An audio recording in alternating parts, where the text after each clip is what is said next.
The following program is sponsored by Awesome Nossum Real Estate and Dan Keller.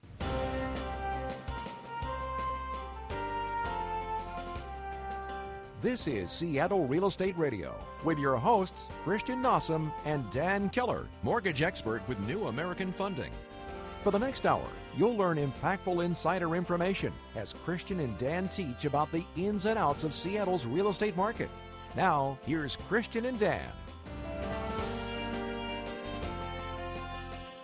All right, hey, what's going on? Welcome to another Seattle Real Estate Radio show. I guess that's how you say that. I guess is what it is. It's, hey, we're back. It's the new year. New year. Same show. Same show. Yeah. New year. I'm here with Big Dog Christian Awesome Nossum, Seattle real estate agent, and I'm Dan Keller. Yes, Dan Keller, mortgage broker, New American Funding. The mortgage man. Mortgage broker? Is that what No, no, I didn't think so. That's dirty. You always get mad at me when I call you that. But that's what everybody knows. And that, technically I'm a real estate broker, but no one knows. They got rid of mortgage broker. Well, I don't want to say they got rid of mortgage brokers, but I think the term mortgage broker kind of went away with the. There's still a few mortgage quote unquote brokers out there, but when you think of a broker, you think of somebody going out and brokering a deal. Mm-hmm. And no, I am a mortgage loan originator at New American Funding. Great local bank, mortgage bank.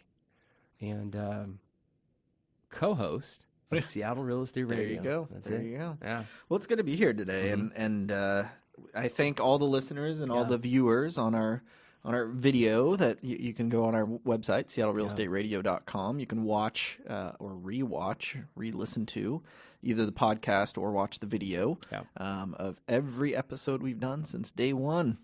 So they're all on there. It's there's a wealth of knowledge and information in there that you can definitely gather if you so choose. You know, you can always go back, obviously, on the website. But one of the things that I tell people throughout the week when I talk about the show, talk about some of the things that were, our guests on the show this coming week and this month is, we produce this show, Christian, for our clients and our future clients.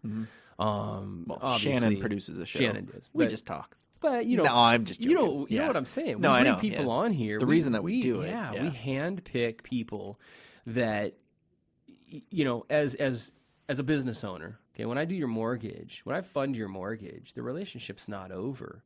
What I tried with most banks, it is until you need another mortgage. But the way that I've built my business, and I know we've got a lot in common with this, the way you've built your real estate practice as well, is we want to continue giving our clients, whether they were first-time home buyers or move up or move down buyers, we want to give our past clients information that's going to help them make smart choices surrounding home ownership. Exactly. Save you money. Save you time, save you money. And save you the headache of hiring maybe the wrong professional or, not getting the most professional treatment. For example, with your insurance or a financial planner.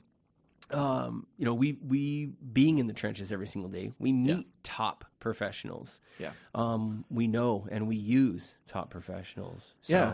And again, something that separates us from maybe other real estate hosts on radio. This is not our job. No. This is a side fun thing we do to add value to our clients and everyone else out there. We're really, I sell homes. Oh yeah. You sell mortgages. It's, 3:15 in the afternoon. I'm going back to work when we leave the studio today. Exactly. I have an appointment after this to show a couple houses. Exactly. That's our job. This is just for fun to really help people out because that's our philosophy and how we run our businesses. We want you, the customer, to be educated, happy, and knowledgeable. I tell people this all the time, Christian. My number one goal for being the co-host with you on Seattle Real Estate Radio is number one, to create content. It's an avenue where it forces me to go out in the community and create new content from day-to-day experiences that we're having in business. And I think whether you are looking for a mortgage or looking to buy real estate or whether you just own a home, free and clear, this is relevant, good content to know. Yep. Every single day, every single week. And in our job, we hold ourselves to a pretty high degree of accountability to produce good content for our listeners and for our past clients. So, no, I can't tell you how, if you're listening to this, if you're at work in a cubicle or in the car coming home from work or getting off early or skipping out on work or whatever, I can't tell you how thankful we are that you take time out of your day to listen. If you're listening or watching an archived show, we're going to keep bringing it in 2016. We've got a lineup. I mean, you and I were just talking about this today of some people that we've got coming in this year. It's going to be good. We're excited. Yeah. I mean, really excited. I've been pumped about everybody that we've had on so far, too. Yeah. But we have some big heavy hitters coming on. That's really going to help people down the road, too. Yeah.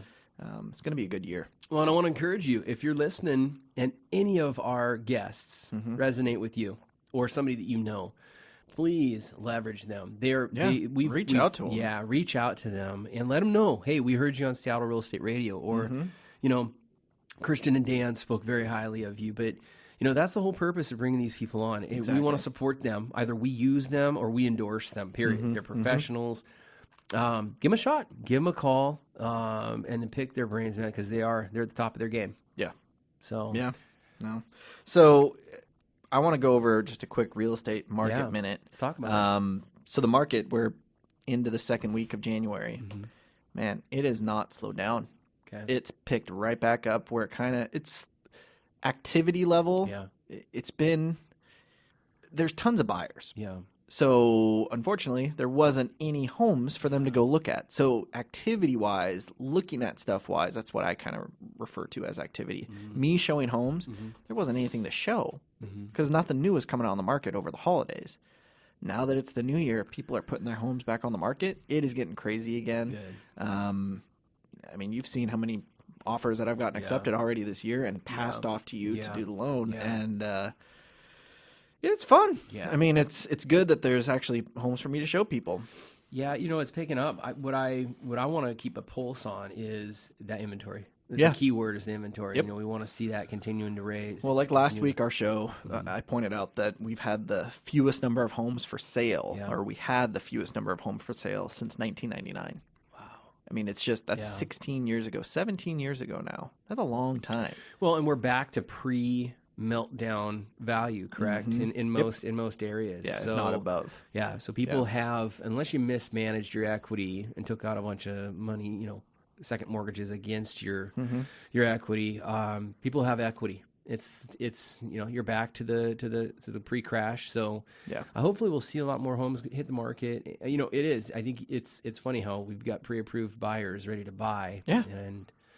And this is the way it is. Yeah, there just wasn't anything to show them. Yeah. But now there's stuff finally starting to come on. Good. So I was searching the web, and I don't know where I saw this. I don't know if I think so. I wrote an article for Curbed, Curbed Seattle. Curbed.com is a nationwide real estate and news website. I write for them every once in a while. They featured me as one of their, they always do a year in review type article. Yeah. So one of the questions that they asked was, well, actually, that has nothing to do with this. They asked a ton of questions. So you can go look on their website. You can read over those. It was I think a 3-part series that they broke it down into because there were so many questions. But one of the other experts that they had on highlighted this new website that the city of Seattle just released. And, I mean, Seattle's a beautiful place to live, to work, to play, but it is not immune to natural disasters. I mean, on the contrary, our region ranks number 1 in the country in terms of number of hazards that we face. I mean, we got winter storms, we got landslides, flooding, earthquakes. Yeah. So the city of Seattle released this interactive website highlighting natural disasters and hazard areas around the city. It's called the Natural Hazard Explorer. Wow. And the website address is impossible to read on air. So I'm going to put a link to it on our website, Seattle Real Estate Radio. But it is pretty cool. So you can actually enter your home's address in Seattle. This is only city of Seattle. So you enter your home's address, and then you can click on different layers throughout the website to highlight, okay, am I of landslide risk? Yeah. No? Okay, good. Because I'm not on a hillside. What about liquefaction? No? Cool. Flooding. Okay. And then it also gives you the earthquake risk. Like, from what I understand from playing with it, is it actually gives you, I think, a percentage of likelihood to how strong the earthquake is going to be at your exact address. Wow. Which is, it's kind of hard to understand. I don't know if I totally do understand it, but it's pretty interesting. So there's a lot of different layers that you can look at. Thankfully, I put my address in. I'm in the View Ridge neighborhood of Northeast Seattle, kind of by Magnuson Park. Since I'm not on the edge of a hillside, I don't have any hillside slope issues. I don't have any liquefaction issues. Since I'm near the top of the hill, I don't have flooding or tsunami warnings. Sure. I mean, tsunami is another one that they do on there. Yeah. So thankfully, I'm not going to have any of those issues. But it does go over all this stuff for any house in Seattle. That's pretty valuable. So, yeah, and it's something that I'm going to start recommending my clients when they're considering maybe 3 different homes. Yep. Hey, throw in the address on this website. See what, if any, potential hazards there are, and just use that to weigh, hey, maybe this is worth more than what they're asking, or maybe it's not. Well, one of the great things I love about your real estate minute every week is, sometimes you talk about an app or a website, and on numerous occasions you've brought up a new website that will help either home buyers or homeowners. And it's just little things like this. I love it because I had no idea, and this is valuable, man. Yeah. This could be a decision maker in regards to which neighborhood you may or may not want to live in and raise a family. Or even potential exact homes. Wow. I mean, they build a new home and it's right on a cliff. Yeah. Obviously, that's going to be a red flag, number one. But maybe that cliff is 100% sturdy. Yeah. You got no worries. Yeah. But then you look at another one that's with a view property on a cliff, and you got landslides. So it's pretty interesting. It's a fun one to play with. It's interesting. I don't know. I'm kind of a geography nut and nerd. Yeah. I like looking at maps and stuff. I've always loved maps. Yeah. So I just like playing around with it and seeing what neighborhoods have what potential issues. Yeah, and well, stuff you're like a techie too, and that's what I love about you. With these apps and these websites, they're you make things easier for your clients and for me too. That's true. And for our listeners. So good fun stuff, man. Good. Yeah, Good. We got a great show today. I know we've got one of your he's one of your colleagues. One of mine. We got Mike Faast of Faast Painting, who's going to come in and kind of give us the lowdown of doing interior, exterior painting, kind of give us some best tips here and there. And he's coming on next. So stay tuned. Yeah. Seattle Real Estate Radio on KKOL 1300 AM. We're back with Seattle Real Estate Radio with your hosts, Christian Nossum and Dan Keller. All right, hey, so welcome back to another episode of Seattle Real Estate Radio on KQL 1300. My name is Dan Keller. And I am Christian Nossum. Here with my boy, Christian Nossum. Hey, we've got another pro Yes. on the show today. And he's my pro. He's your pro. My man. You can vouch for him. Yes. We didn't have to check references. No, I am a reference. You are a reference. Yeah, 30 years. Yeah. What'd you say? 31. 31 years in the business. He kind of knows his stuff. Knows his stuff. Tell us about your painter. Yeah, so Mike Faast Painting. He is a Redmond native, Issaquah, Redmond, Washington State native. Like I said, been in the business forever, 31 years. Almost as long as I've been alive, which is kind of crazy. Youngster.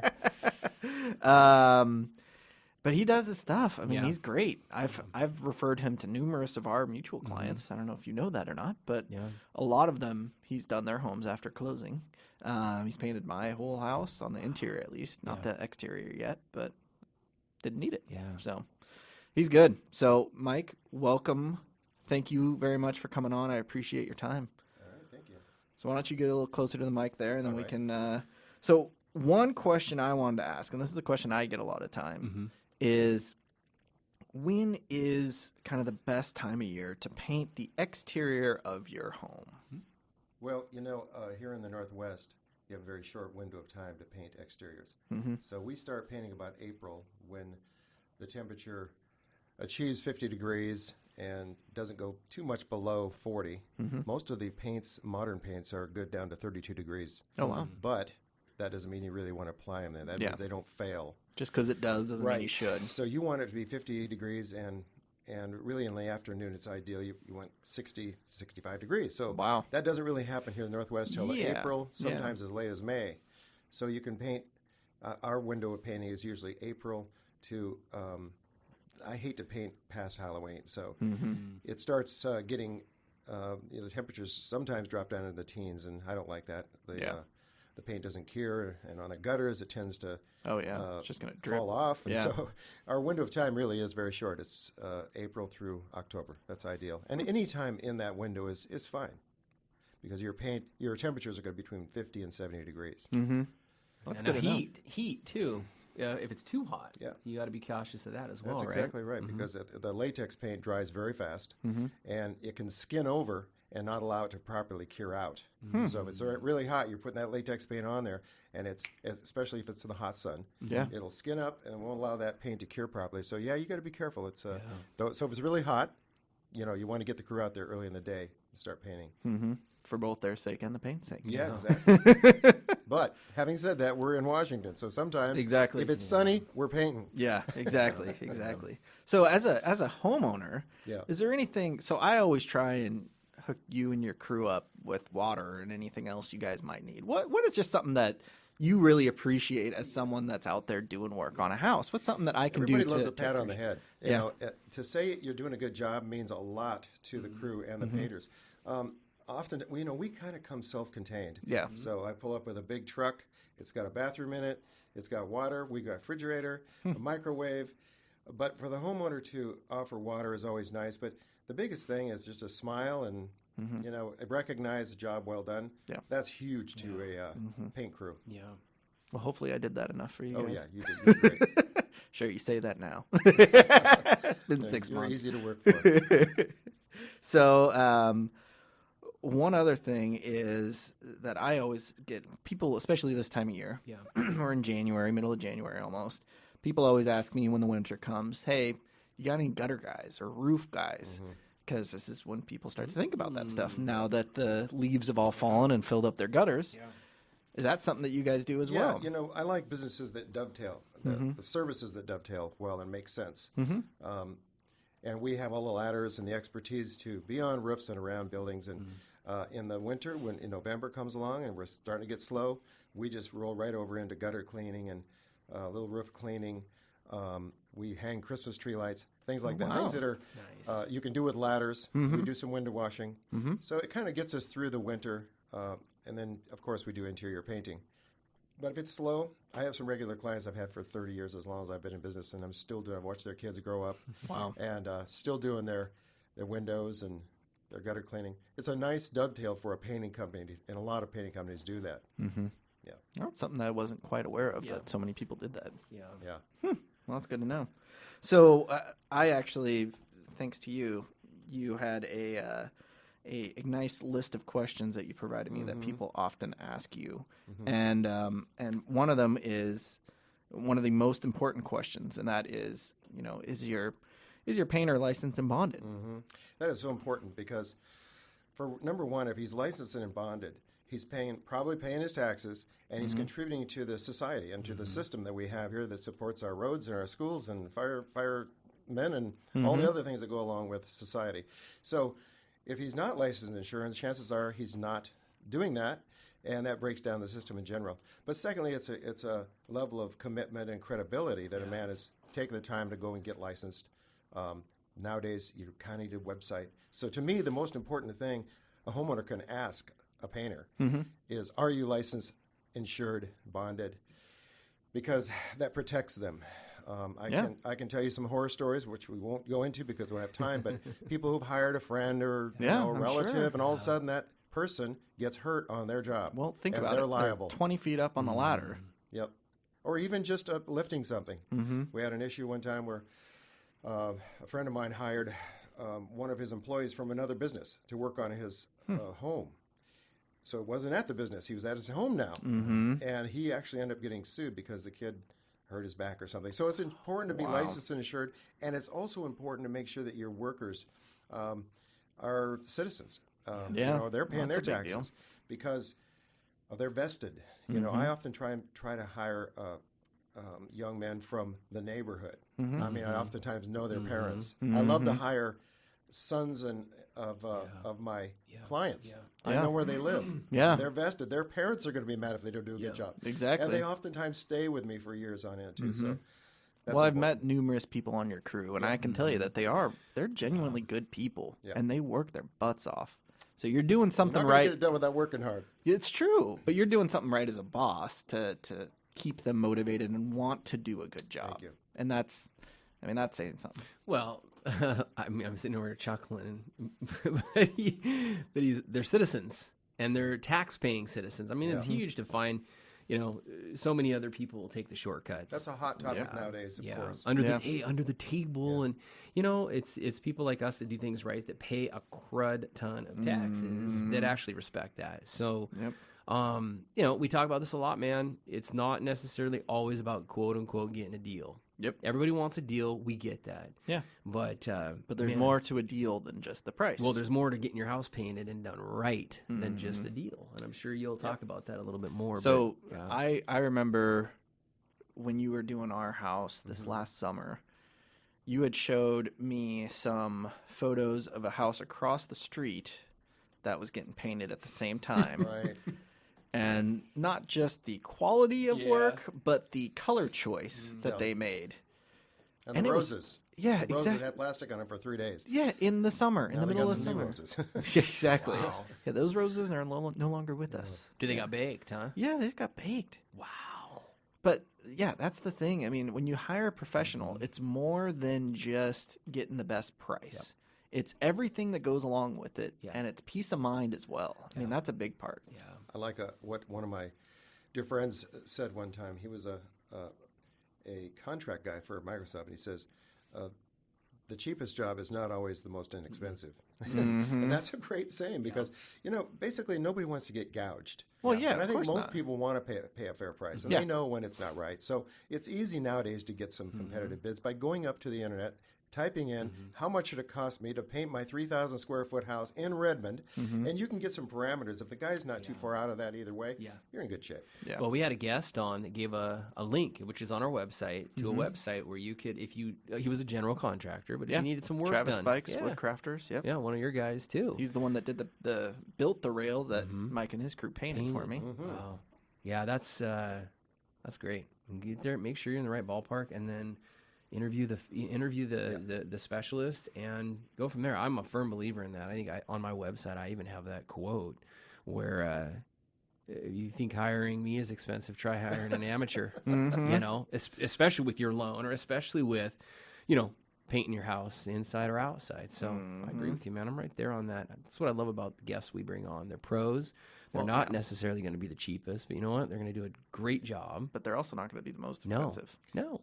Another question that dovetails right into that first question, are your licenses, is do you have references that I can call that are recent? And you should have those. I oftentimes, when submitting a bid, will put down my last 3 jobs, just the names of those. Of course, I ask permission first, but put those down there, and then I would really encourage people to call them. Say, because, okay, how is Mike doing on your house, or how did he do on your house? Find out, because you can brag about yourself all day long, but it doesn't really, mean anything. where the rubber meets the road is what are other people saying? It's like and that's why I mean, so I don't know how many clients of mine you've done, but all I have to do is say, I've used him. Yeah.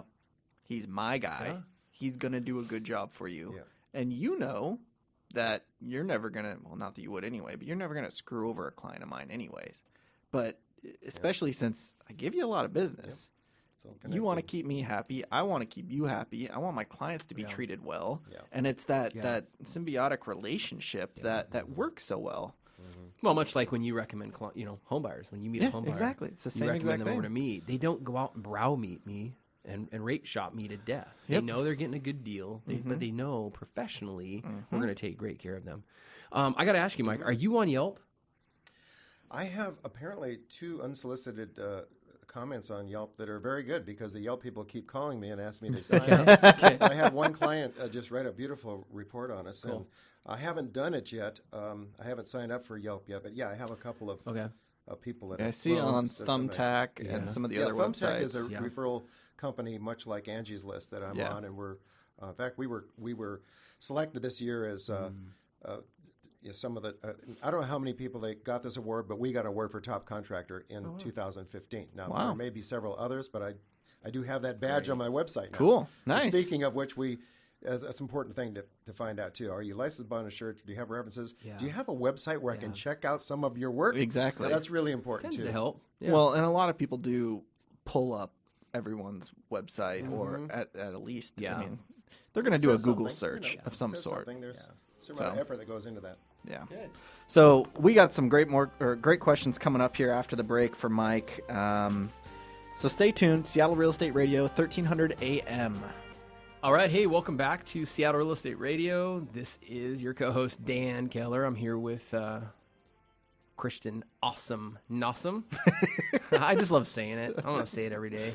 Every time you give me the cue to bring us back in, you're going to get it, bud. All right. I'll keep giving it. Well, and we're here with one of Christian's actual, it's one of the, I don't want to say vendors. That's a loose term. One of your professionals that you work with often. Yeah. Your painter. My painter? Yeah. He works. He does my house.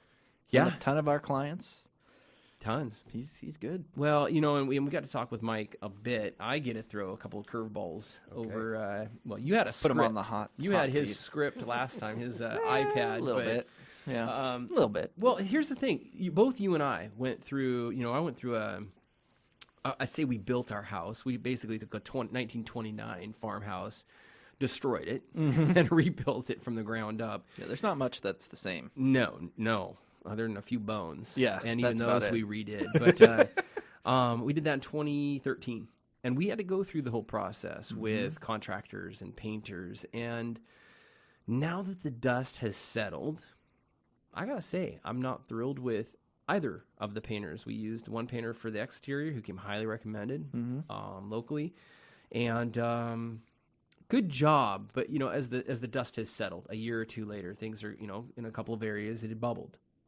Which custom home, higher end home. I'm not going to lie to you. It's a custom. Yeah. The siding was very expensive because we use cedar, and same thing with the interior. It was all custom millwork and everything that needed to be painted. And now it's just so as the dust has settled, we can see that there were some corners that may have been cut. And so having a guy like Mike on here is super super valuable. Again, with a lot of our guests, I'm sitting here kicking myself in the tush, going, "Dang it, where was this guy when we were building?" So it sounds like I wish I would have known Mike when we were building. Yeah. Well, I didn't know him back then either. Oh, so. okay. So I don't have to beat you You up. don't have to over beat it. me up. Okay. At least I'm going to say that now. Yeah. Well, in the I future. may have known him.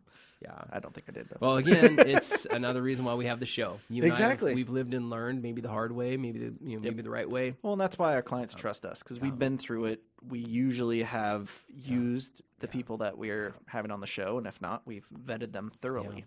So. Well, as we went to break, we were talking about Yelp, and I think it's very important seeing what Yelp has done on, obviously for your business, Christian. You have a glowing review page, Yelp page, and it's because you do things right, you treat your clients right, but you get a lot of business from Yelp, correct? And I think when you do business the way that you and I, and talking to Mike does business, you have nothing to fear on Yelp. You don't worry about it. You don't worry about a bad review because you're probably not going to get a bad review.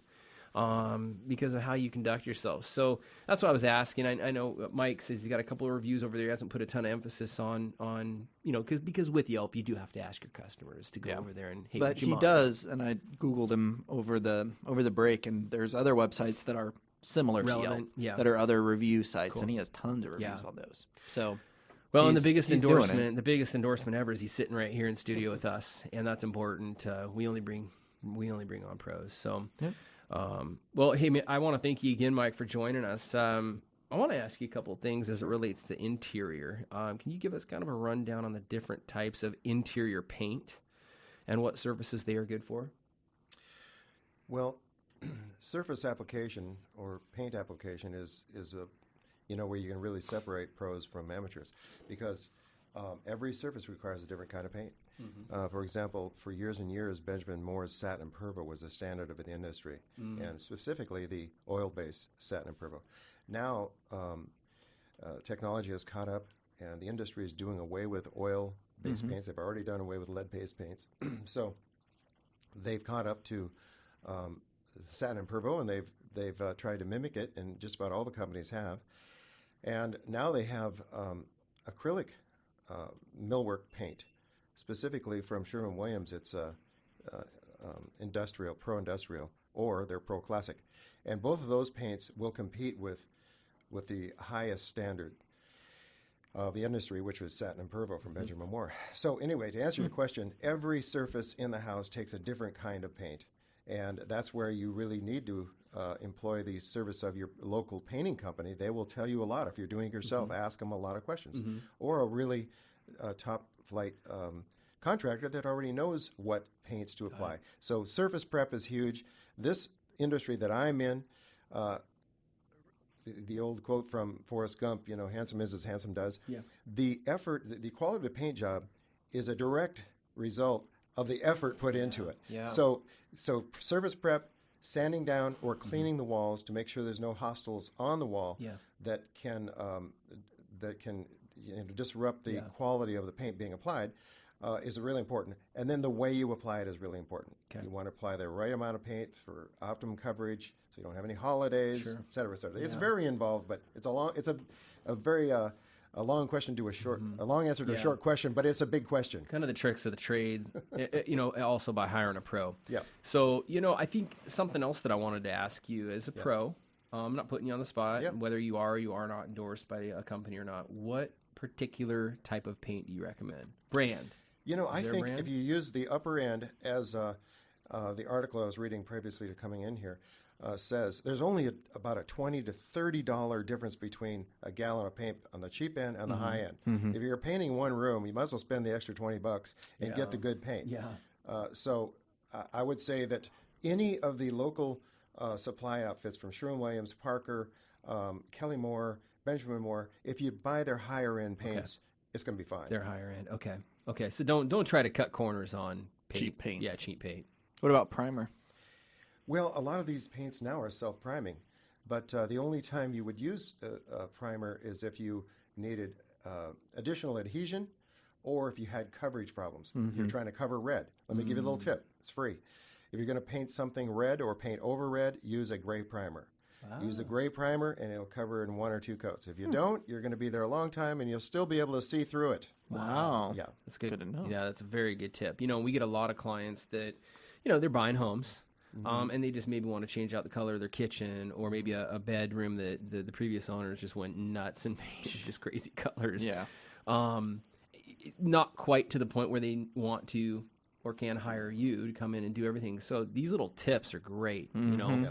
I've got a question for you as far as maybe a tip. Let's say a home buyer goes in and buys a home, and they had animals or maybe some smokers, and they want to get rid of previous scent. How do you go about? What's the best way to do that? Using a primer? Usually, a lot of times it's in the floor. Okay. So oftentimes you have to tear the floor up. But let's say you don't want to do that. Let's say it's on the wall. Okay. There's a product from Sherwin-Williams that slips in my mind right at the second, but it is a very toxic oil-based, lacquer-based product, and you use it, and you can just go in and ask them for it. It's a sealer that actually will seal in smoke and animal smells. So I've heard of like kills, oil-based kills. Yes? No? Oh, yeah. I think that work? That's like the first level. I don't think Kills is really going to seal it. There's an actual lacquer-based sealer that they sell. That's really nasty. You got to wear your ventilator and all that. Yeah. Spray it on. And you spray it on. But it does work. Okay, it works. Yeah. So, like if a client's going to pull the carpet, get rid of carpet and the pad and put all new flooring or carpet and pad in, that's not a bad idea. Most of the time it's in the floor if it's an animal. So, what I've heard before, too, is just paint the floor. Yeah. Paint underneath the carpet and the pad. Yep. I would seal it with that lacquer-based sealer first, then paint it. Yeah. Okay. Great. And then tear it out. That's good. I mean, that's really that's awesome. So something that we did with one of our rentals, we went in and we did a kitchen makeover. And cabinets are so doggone expensive. We had good cabinets, good hardware. We sanded them down and we painted over them. Is that something that you recommend, that you do? What are your thoughts there? Well, there's a lot of demand right now for repainting oak cabinets. For some reason, the oak has gone out and the painted cabinets are in.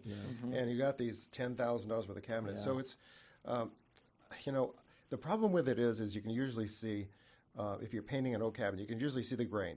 So there is a product called chalk painting, and that minimizes that that grain for you. So what was the question again? Well, yeah. Do you recommend? I mean, do you do that, and then are you seeing a lot of that where they're going in, they're it's sanding not them optimum down? by any means. I mean, you're painting oak cabinets, and they're designed to show off all that wood. Now you're painting them, right? Maybe, but you can do it with the chalk paint.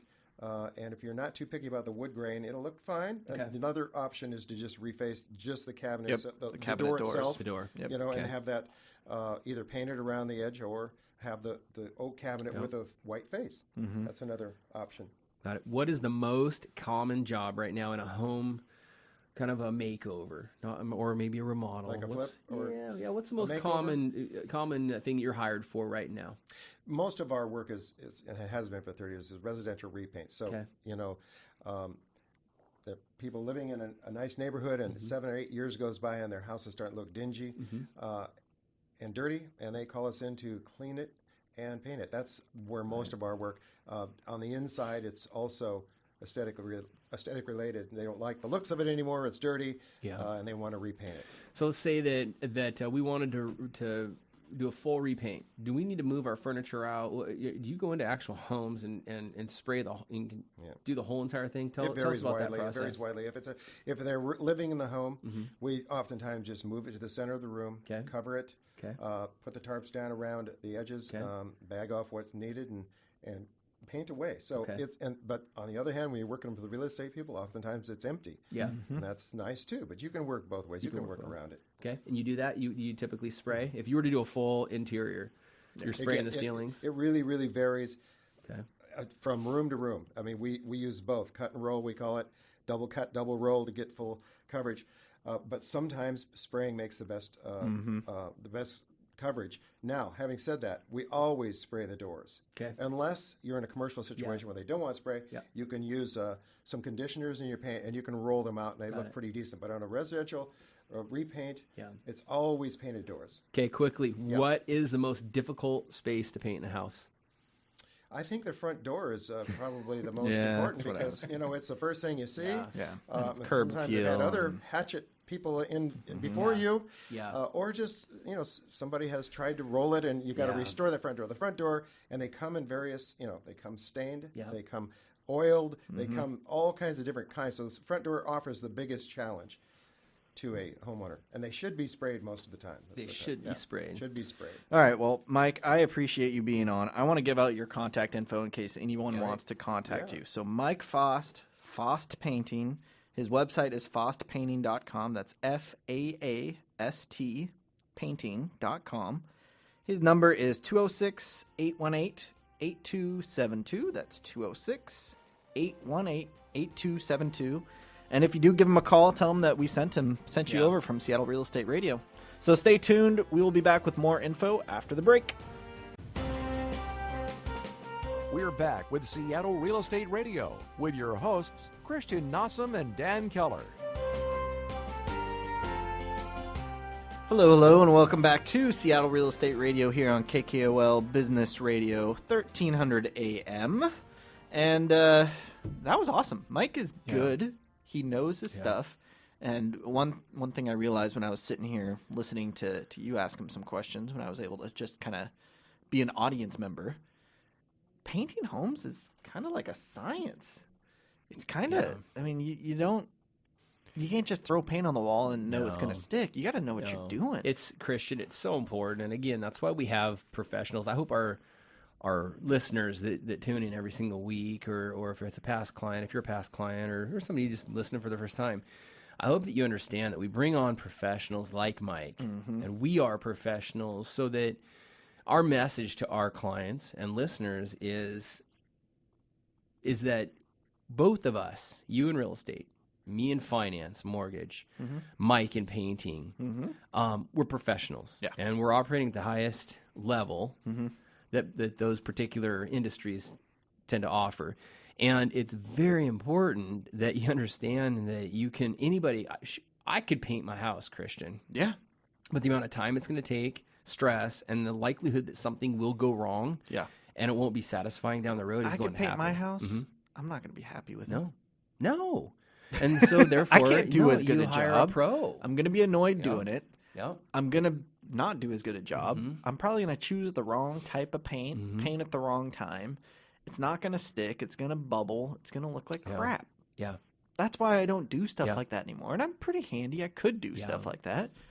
But I choose my time is more valuable doing what I do. And I choose to spend my money on people that are experts so that I can get the look that I want, which is I just want to look good. And have it done right. And done right, Yeah, exactly. It's the same thing with in our industries. You know, you can, and I don't want to take anything away from real estate professionals, but the barrier of entry is so extremely low. Anybody can sell real estate. It's extremely low, and I think the stat was from 2011 or 12 to now, we've had an additional 10,000 real estate agents join in just the Northwest MLS, which is essentially just Western Washington. So it went from about 15,000 agents to 25,000 plus.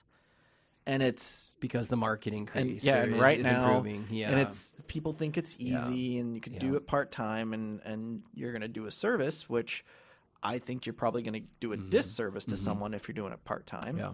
But hey, if I'm representing my buyer and you're the seller and you hire some part-time person, I don't mind because I'm going to out-negotiate you. Well, you're going to steamroll them, dude. Yeah, I mean, exactly. bottom line, you guys and listeners, that's the message. Yeah. That they're clearly outmatched. It's like the Seattle Seahawks playing a Division II college football team. Exactly. They're going to pile drive them right into the sand. And, you may not know it. You may not know it. But I can tell when I'm dealing with a non-professional or someone that does this all day, every day. Yeah, I had a client that I interviewed the other day for their mortgage, and clearly they are not using you, but they basically, this was their remark. They said, I asked, who are you using as your real estate professional? And they mentioned a name. I hadn't heard that name before. And I said, oh, how'd you meet her? And blah blah blah. And we were introduced to her. It's a family friend. And I said, that's fantastic. And I said, tell me what you love most about this real estate agent. And they're like, well, we know she's new, but we really don't need, we really don't, quote unquote, need a real estate agent. We're doing everything online. We've pretty much set up our home search and everything. And I was like, oh, okay. And I don't want to say too much right now because there's a good chance that particular client may listen in because I did talk about the show and I talk about you. But I said there's a lot that goes into buying and selling a home. That cannot be done on the internet. That's why there will always be physical real estate agents, regardless of what these online real estate companies are doing. Yeah, and they've been trying. Yeah, and they have a rude awakening coming when it comes to negotiating. When it comes to and that's the thing that's funny is that most buyers, even my clients, and even clients that I'm educating and telling them exactly what steps to take. I tell them set up a search online. You do that part. I'm going to do it as well, but you do it because you're going to learn more about the market by seeing what's out there and comparing it yourself rather than me doing it. Just because you can look at homes online doesn't mean you don't need to hire a professional. No. That's one small portion of the deal. You don't just click and make the offer and it's accepted and you're good to go and you close.